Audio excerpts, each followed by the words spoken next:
Old comics for $2. One day I accidentally went into a second-hand store where there was usually nothing interesting. But that day I noticed an old box of comics covered in dust. Out of curiosity, I started digging through it and found the first issue of a rare comic from the 50s. The seller estimated it at $2, and without thinking much, I bought it. It turned out to be a very rare specimen. I put it up for auction and it went for $12,500. Now I regularly go to thrift stores in search of similar finds. Of course, such lucky chances have never happened again, but I will remember that day for the rest of my life. Author, U/Weird Wine Guy, Dusty Wine from Grandma's Cellar. After my grandmother died, I helped my parents dismantle her old house. We found a lot of junk until we reached the basement, where there was a box of wine bottles. I almost threw them out, but decided to keep them as a souvenir. A year later, at a dinner with friends, we opened one of the bottles, and the wine was incredible. It turned out that my grandmother had a rare vintage from the 60s, which was valued at tens of thousands of dollars a bottle on the market. I sold a few bottles to collectors and, frankly, I still wonder how these dusty treasures ended up in our cellar. Author, U/Golden Toaster, 97, Investing in Socks. I was a sophomore in college when I saw a bunch of colorful socks on sale at a local store for the ridiculous price of $1 a pair. At the time, colorful socks were starting to become a trend, so I figured, why not buy 50 pairs and try to resell them? At first, all my friends laughed, saying, "Why do I need so many socks?" But I opened an account on eBay and put them up for sale for $5 a pair. To my surprise, they were sold out in 2 weeks. And when people started writing me requests for new models, I contacted the supplier, negotiated a discount on wholesale, and started selling them not only online, but also through Instagram. 2 years later, my little sock business has turned into a full-fledged brand. Today, I have an online store and make more money from it than my first office job out of college. So yes, the investment in socks has paid off thousands of times over. Author, U/Sneaker Nerd, 01, Trash Can Sneakers. I love collectible sneakers, and one day while walking around my neighborhood, I noticed that someone had thrown out a bunch of old stuff. Among them, I saw a pair of dirty but clearly vintage Nikes. I decided to take them home and clean them, because why not? After a little restoration, I found out that these were rare Nike Airs from a limited edition from the 80s.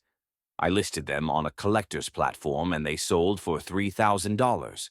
So now I don't even mind checking garage sales or random junk piles. Who knows, maybe it will bring me luck again.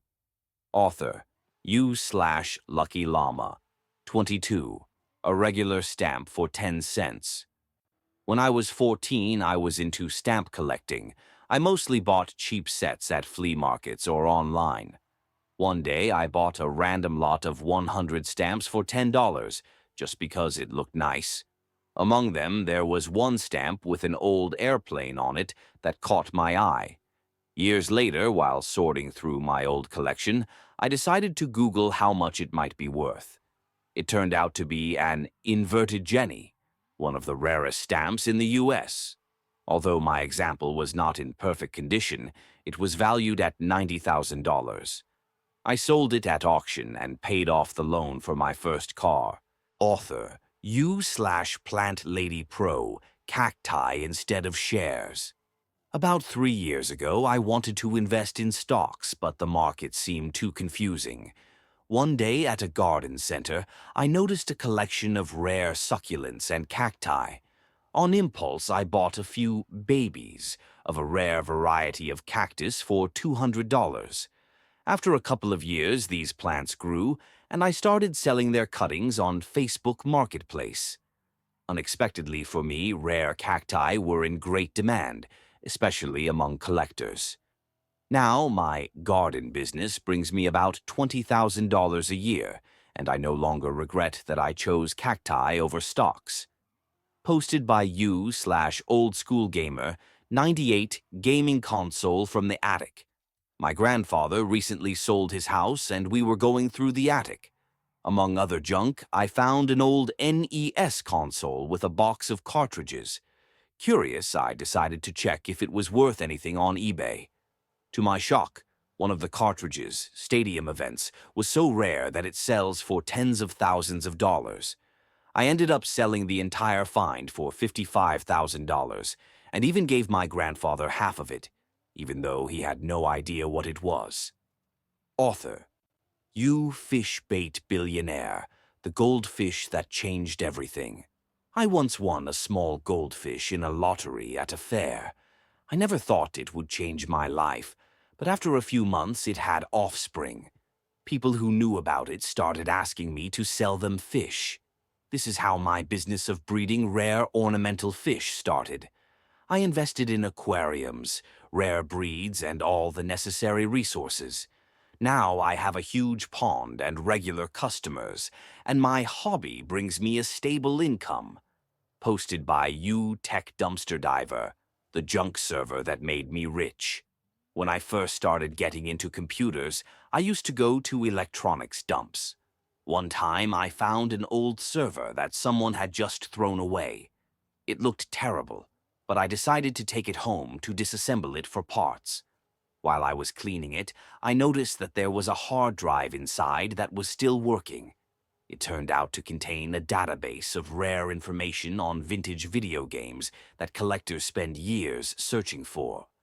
I contacted one of those collectors and sold him the data for $8,000. I have now turned this hobby into a business restoring old electronics. Author: You Rockhound, 76.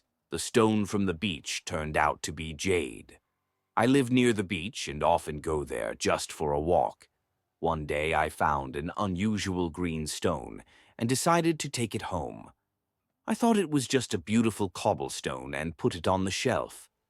Years later, a family friend who was into minerals came to visit. He noticed my cobblestone and said it was high-quality jade. After an expert appraised it, it turned out to be worth $2,000. Now I always watch my step when I walk. Author: You/Thrift Store Tycoon. $3bag. I love going to thrift stores to find something interesting. One day I saw an old leather bag for $3 that looked really stylish but was dirty and worn out. I decided to buy it just to clean it and maybe give it to someone. It turned out to be a rare Hermes bag from the 60s. After restoration, it was valued at $40,000. I sold it at auction, and now I have my own small business, finding and reselling vintage items. Author: You Grandma Collector, 28. Grandma's Old Dolls. When my grandmother moved into a nursing home, she asked me to take a box of her old dolls. At first, I thought they were just sentimental treasures, but one doll intrigued me. It had a strange face and a unique signature on its back. After a little research, it turned out to be an antique porcelain doll made in Germany in the late 19th century. I put it up for auction online, and it went for $15,000. Now I understand that my grandmother's hobby is not just toys, but a real treasure. Author: You/Penny Stock Gambler, my 100 meme company shares. In 2020, during the Reddit investing craze, I bought 100 shares of a company I knew nothing about because the memes about it were funny. It cost me $200. I forgot about it until the stock started going up. By the end of the year, their price had skyrocketed to $25,000. I sold everything in time to pay off my student loans. The moral: sometimes memes can actually make you rich. Cryptocurrency for cats. I invested $50 in a cryptocurrency that was created as a joke for cat lovers. No one took it seriously, and even I forgot about it after a couple of months. 3 years later, I accidentally went into my old wallet to check my balance and found that my tokens were now worth $18,000. Why? Who knows? I just transferred them to the account and don't touch meme cryptocurrencies anymore. Old Lego for pennies. I bought a huge bag of Legos at a garage sale for $10, thinking it was just change for my nephews. While sorting through the pieces, I noticed some unique figures and parts. After a little internet searching, it turned out that the bag contained rare sets from the 90s that were worth about $5,000. I sold them through a collector's platform, and I still can't believe that a simple bag of toys could bring in such a profit. Honey hive from the forest. While walking in the woods, I found an abandoned hive of bees. They looked peaceful, so I decided to move them to my garden to try beekeeping. It literally cost me $100 in equipment. It turned out that I had stumbled upon a rare species of bees that produce a unique tasting honey. When I put a few jars up for sale, they were all gone in a matter of hours. Now I sell this honey for $200 a jar and make more money than I make at my day job. The map that changed everything. My grandfather was a cartographer, and after he died, I found an old map that seemed completely useless. But I was curious, so I took it to an expert. It turned out the map from the 1700s depicted an area that had once been home to forgotten mines with rare minerals. I sold the map to a collector for $80,000, and now I know that sometimes paper junk can be the key to wealth. Author, U/Chef Coin Flip, random coin in the jar. I bought a jar of coins at a garage sale for $20 just to add something to my collection. While sorting through the coins, I found one with an unusual design. After research, it turned out to be a unique minting error of a rare coin from 1943. The collector offered $75,000 for it, and of course I accepted. This chance find completely changed my life.